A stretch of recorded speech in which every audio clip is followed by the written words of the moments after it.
This week, I'm doing a week in the life of a food vendor. Today, we're on episode number 2, which would be Tuesday. So what I'm going to be talking about is not only what we do on the food truck, we're going to talk about service and cleanup and prep and all those kind of things, but also the things we do on our off days, supply shopping, social life, making money outside of working on the food truck. So like I said, we're up to Tuesday. So let's jump right into it.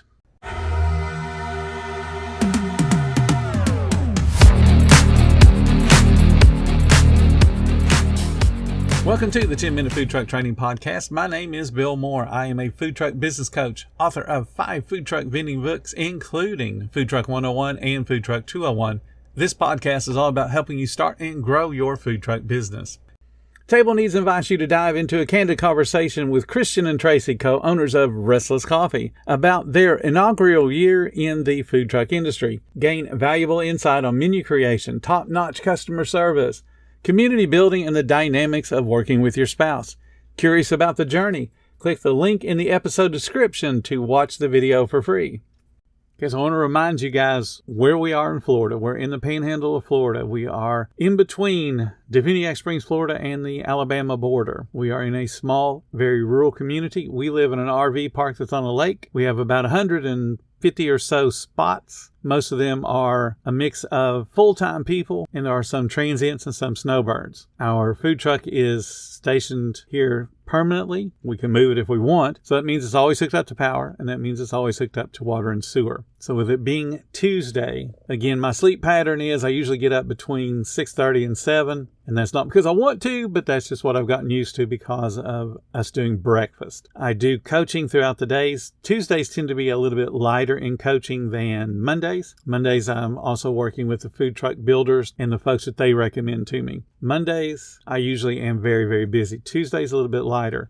This particular Tuesday is one of those annoying days where I have one appointment in the morning and one in the afternoon. So as I said yesterday, when I first get up, I got to eat.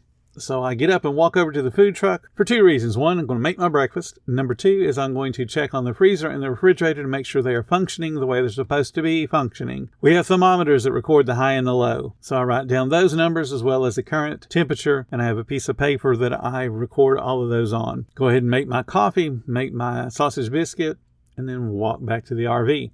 When I get into the RV, I'm going to sit down in front of my computer like I do every morning. I'm going to eat my breakfast, and I'm going to do the things I need to do for our Facebook group. I'm going to let people in. I'm going to let posts in, and I'm going to look at the moderation alerts to see who's in trouble and who's not in trouble.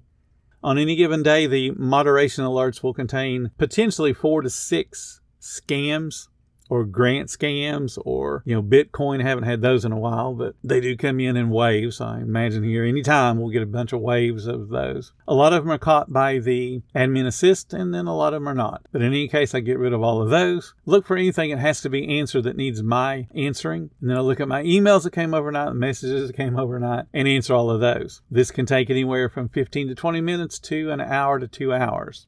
Usually what I'm doing is racing that very first appointment so that I can also get up, shave, and take a shower and all that kind of things to get ready, because I am on video and I want to look as professional as possible. So on this particular Tuesday, I had a 10 o'clock appointment, and then I had one at 4 o'clock, which can be very annoying to have them spread that far apart because that means I can't go anywhere. I have to stay home and work on the things that I mentioned yesterday. I work on either my books or my presentations or something to do with either the coaching business or the food truck itself. I do a lot of the paperwork for the food truck on Sunday, so I'll talk about that when we get to Sunday. But every once in a while, I will tweak recipes and look at the spreadsheets just to see how things stand. So on this particular Tuesday, I go through the very first appointment, and it's a good appointment. The person's super excited to be in the business, and they've done the work I've asked them to do.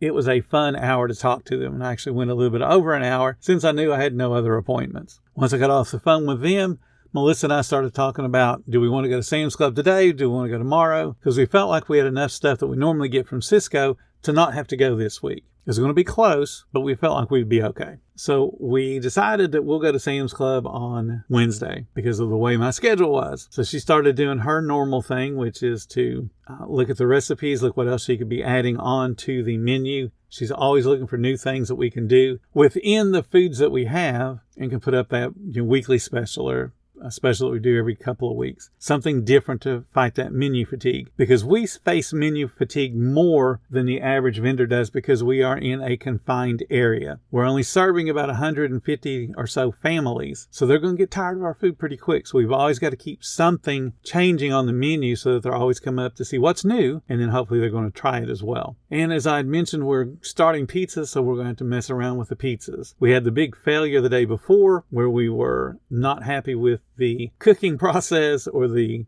sauce itself that we were using. So we did a couple little tweaks to the sauce, and we had promised the girls in the office that we would bring a couple of pizzas for them to try. The office usually runs with 2 to 3 people running the office, and then there's maintenance crew of 2 to 3 people there. So we made up a bunch of pizzas, took them down to the office to give them samples and get their feedback. For the most part, the feedback was positive. It was good. Hey, this is good. We like it. But it wasn't great. They weren't over the top. Because I have the comparison basis that we use when we took them our iced coffees. Every one of them that tried the iced coffees, and we took several different samples down there, we got, oh my God, this is delicious. I can't believe how good this is. What's in this? Is it really not got any sugar in it? All those kind of comments, they were over the top. With the pizza, they were nice and meh. Didn't want to hurt our feelings and say this sucks, because it did. They said it's good, it's okay. And that's all we needed to hear, because we thought it wasn't very good, and they just verified what we thought. So we know we got to go back to the drawing board and tweak the sauce a little bit more. The pepperoni's awesome, because the pepperoni's also on our Italians. People say our Italians have a lot of flavor. So the pepperoni's not the problem. The mozzarella is not the problem. Same mozzarella that we put on other products. So it's not the mozzarella. The Italian sausage, it's an okay Italian sausage. It's an affordable one, and it tastes of fennel like you want sausage to taste. So it's as good as we can get. It's the sauce. The sauce just doesn't have the flavor, and the crust isn't where we need it to be. We have 2 different crusts that we're experimenting with. One is a par baked, which means it is fully done. It's just not totally browned yet. And it's a wood-fired pizza crust. And if you were to look at it, you would think it came out of a wood-fired pizza oven. And it has just a hint of that flavor. But when we put it through the pizza oven, it gets hard. That's the negative side to par baking breads, is they dry out. So it's up to us to figure out how we're going to keep it moist. One of the solutions we came up with is we will sauce all the way out to the edge and basically not leave any kind of a crust. But the pizza dough itself could be a problem. The other dough that we have is a frozen, fully cooked. It's a thin crust dough. And we liked it better, but the problem with it is it doesn't crisp up. We follow the instructions from the manufacturer, and it just does not get hard. It's very floppy. It reminds us of a New York style pizza. You can fold it, but it's not New York style, because we're only doing 12-inch pies. We bought a small conveyor oven, not a big one. So that's where we stand with figuring that one out. And we have spent many, many hours trying to work out this pizza oven and getting it to work the way we want it to. Some of the other foods that we've run through, like our breakfast, we have a hash browns. Run those through. They're great. We run a steak through. It's a country fried steak. It's great. But the problem is that pizza is not where it needs to be. So we're still working on it, getting some feedback. So that's